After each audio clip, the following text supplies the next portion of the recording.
Oradour-sur-Glane est donc en deuil. Les obsèques de Jean-Marcel Dartout, l'avant-dernier survivant du village martyr, se sont déroulées ce matin en l'église de Javerda où il y avait du monde. Juste avant, un hommage dans les ruines du village martyr d'Oradour. Tous ceux qui souhaitent rendre un dernier hommage à l'un des deux derniers survivants du massacre d'Oradour-sur-Glane ont ensuite pu suivre le cercueil à travers le village martyr où 2 minutes de silence vont être observées au niveau de la Grange Lodi et du monument aux morts. Jean-Marcel Dartout doit ensuite être inhumé dans le caveau familial du cimetière d'Oradour. Franck Petit est sur place pour nous. Bonjour Franck, vous suivez les obsèques de Jean-Marcel Dartout depuis ce matin en l'église de Javerda, donc, et maintenant au cœur du village martyr. On l'imagine, l'émotion et le recueillement sont de mise. Oui, alors effectivement, ces obsèques ont eu lieu dans la petite église de Javerda pour une raison très simple, celle d'Oradour est en travaux. Un absent de marque, celui qui est désormais le dernier survivant d'Oradour, donc il s'agit de Robert Ebras.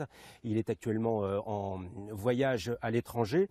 Des prises de parole très sobres de la part de Claude Milor, le président de l'association des martyrs, et puis également de Raymond Frugier, l'ancien maire d'Oradour. Nous avons pu également croiser Camille Senon, la dernière rescapée du tramway ce 10 juin 1944, aujourd'hui très âgée. Camille Senon, vous pouvez l'imaginer, très affectée par la disparition de son ami. On l'écoute.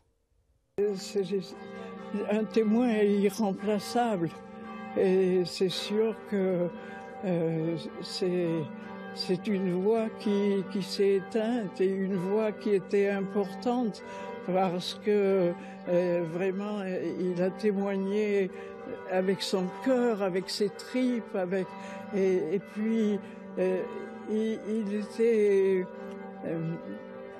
et il n'avait pas de haine.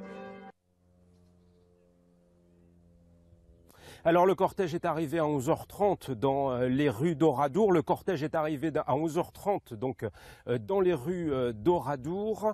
Un premier arrêt a été observé ici même où nous nous trouvons sur le champ de foire, là où ont été rassemblés donc les femmes et les enfants ce 10 juin 1944. Ensuite le cortège s'est dirigé du côté de l'église. Une deuxième minute de silence a été observée là-bas.